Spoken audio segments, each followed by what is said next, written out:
Two guys, same age, same city, same college. One of them has $10,000 to his name. The other has over $1 million. And here's the part that's going to mess with your head. 5 years ago, the difference between them was one decision. One. Not a lottery ticket, not a trust fund, not crypto. One completely boring, unsexy decision that took about 11 minutes. I know both of these guys, personally, and by the end of this video, you're going to know exactly which one you are right now, and what it's going to cost you if you don't change it. If you're someone who actually wants to understand why some people build wealth and others stay stuck, not the guru version, the real behavioral psychological version, hit subscribe, because this channel is for people who think about money differently. Let me introduce you to Derek and Nate. Derek is 28, makes $62,000 a year as a project coordinator. Not bad, solid job, benefits, 2 weeks PTO. He's doing fine. Everyone says he's doing fine. Derek has $10,420 in his saving account. He knows the exact number because he checked it this morning, and last night, and during lunch. His brain runs that number like a ticker tape.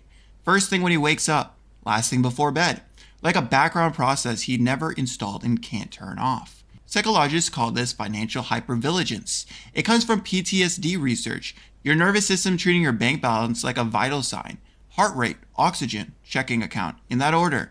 23% of Americans experience PTSD-level symptoms specifically from financial stress. Derek is one of them. He just doesn't know it has a name. Derek's car started making a noise last month. A rattle. Somewhere in the engine. His stomach dropped. Not because of the car, because $800 at a mechanic means his saving drops below $10,000 and he loses the only number that makes him feel like he's not drowning. So he's on YouTube at 1 in the morning watching a guy named Mike with 14 subscribers diagnose engine problems from a garage that looks like a crime scene. Derek is trusting Mike with his financial future right now. This is where he is in life. Derek also got a raise 6 months ago, $4,000 more a year. Within 2 months, Derek had a new phone, $1,200, and started ordering DoorDash 3 times a week. He didn't plan it, he just felt like he earned it. $53 a week on delivery fees. That's $2,700 a year. Invested at 8% returns over 20 years, that's $134,000. Derek is eating his retirement one pad thai at a time. But I'm not judging Derek. Derek did whatever human brain is wired to do. Income went up, spending went up. Lifestyle inflation. It's not a character flaw, it's firmware. Here's where it gets really interesting. Nate is 29, 1 year older than Derek, makes $81,000 a year. More than Derek, sure, but not life-changing more. $19,000 more. That's not yacht money, that's slightly nicer apartment money. But Derek has $1.1 million in net worth, exposed, in the system, working. And here's what's gonna bother you. Nate doesn't look rich, at all. He drives a 2019 Honda Civic with a dent in the rear bumper. He buys groceries at Aldi. His phone screen has a crack in the corner he's been ignoring for 5 months. If you saw Derek and Nate standing next to each other, you'd assume Derek was doing better. Derek has the nicer shoes. Nate's morning is different from Derek's. He wakes up, he thinks about breakfast, that's it. He doesn't check his account, he doesn't run the number, his nervous system is just quiet, settled, like a guard dog that finally knows nobody's breaking in. A study found that for the unhappiest people, well-being rises sharply with income up to about $100,000 in net worth and then plateaus. It's like trying to remember being cold in the summer. But here's the thing most people miss about Nate. Nate wasn't always Nate.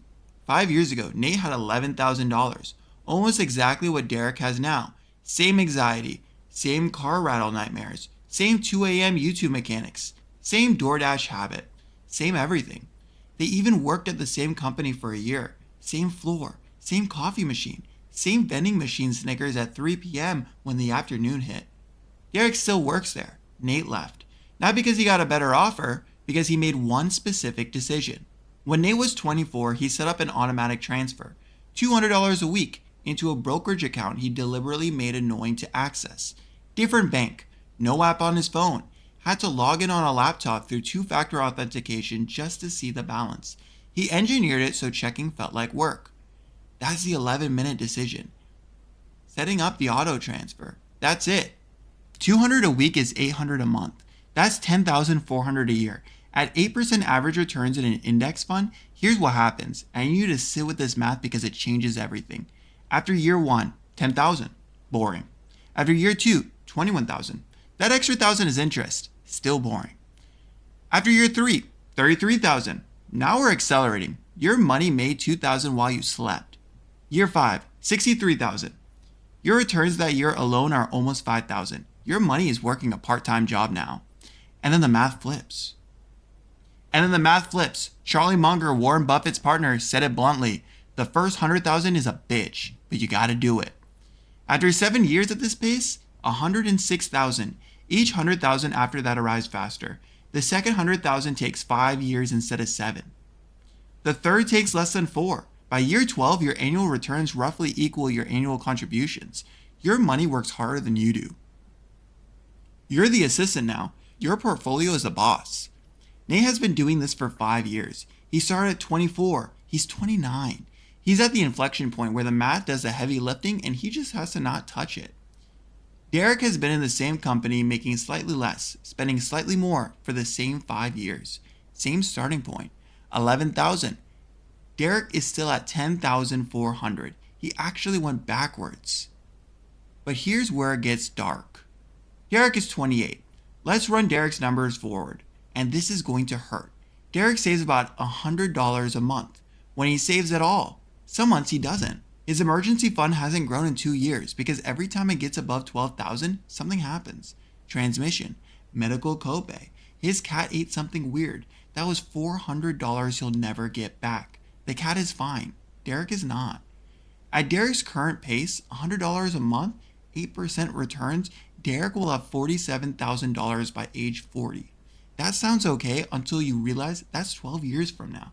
12 years of anxiety, 12 years of checking the app, 12 years of the rattle in his chest every time the rattle starts in his car. And here's the brutal part. Remember that cortisol feedback loop? The Cardia study measured it. Financial stress raises cortisol by 4% chronically. Elevated cortisol makes you worse at financial decisions. You're more impulsive, more risk averse at the wrong times, more likely to panic sell, panic buy, panic DoorDash. Your stress about money makes you worse with money. And that's not a metaphor. That's a feedback loop measured in a lab. Derek at 40 with $47,000 is still going to be doing math at dinner. Still going to be negotiating with his car every morning. Still going to be lying awake running the number. Except now he's 40 and his friends are buying houses and he's trying to figure out if he can afford the appetizer. Meanwhile, Nate at 40, at his current trajectory, $1.9 million. His money is generating $152,000 a year in returns alone.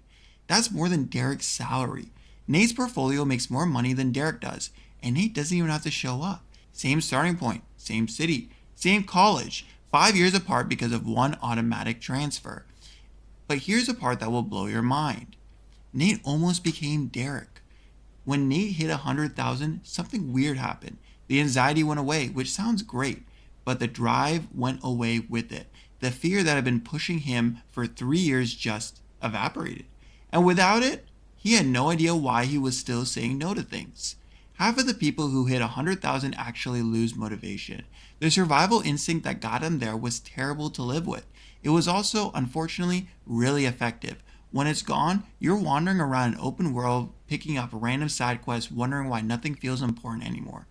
Nate almost bought a BMW, sat in the dealership for 45 minutes. The salesman was very friendly, very persuasive. Coincidentally, the monthly payment would have been $620. That's the exact same pattern.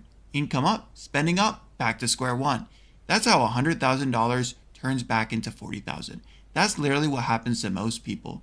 Nate left the dealership, not because he's disciplined, because he happened to run the compound interest math on his phone in the parking lot and saw what $620 a month would cost him over 15 years. $960,000. He wasn't looking at a car. He was looking at $1 million Anchor with leather seats and a very good sound system.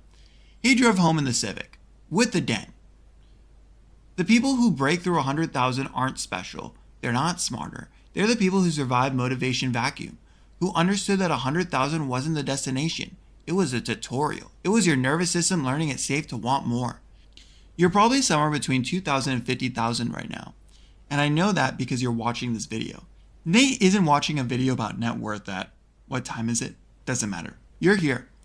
But here's the thing. You're watching this video means something. It means you're the type of person who wants to understand why the math works, not just that it does. And that's exactly the kind of person who actually crosses the line. Here's a Monday morning version, the 11-minute decision, right now, today.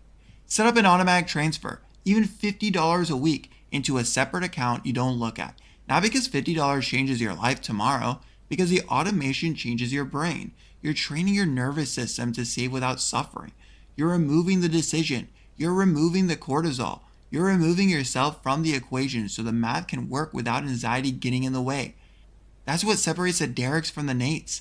Not income, not intelligence, not discipline, automation. One boring decision that runs in the background while you forget about it. The same way your brain runs the anxiety in the background right now, except this one actually helps you. 5 years from now, you're either Derek, still checking the app at 2 a.m., still negotiating with your car, still doing math at dinner, or you're Nate, thinking about breakfast, just breakfast, like a normal person. And look, I know what Nate's life looks like. I know exactly what it feels like to go from 11,000 to a million. I know about the motivation vacuum at 100,000. I know about almost buying the BMW. I know about the dent in the Civic. I know all of this because, well, I'm Nate. Always have been. The automatic transfer, the annoying brokerage account, the two-factor authentication, the parking lot compound interest calculation, that's my story. I just gave myself a different name so you'd listen to the math instead of assuming I was bragging. Everything I described about Nate's anxiety at 11,000, that was me at 24. The DoorDash habit, me. The YouTube mechanic at 2 a.m., also me. His name was Mike. Lovely guy. Terrible garage. I built this channel because nobody told me what the emotional landscape actually looks like at each number. Nobody warned me about the motivation vacuum. Nobody explained that the first 100,000 is all willpower and everything after is momentum. I had to figure it out by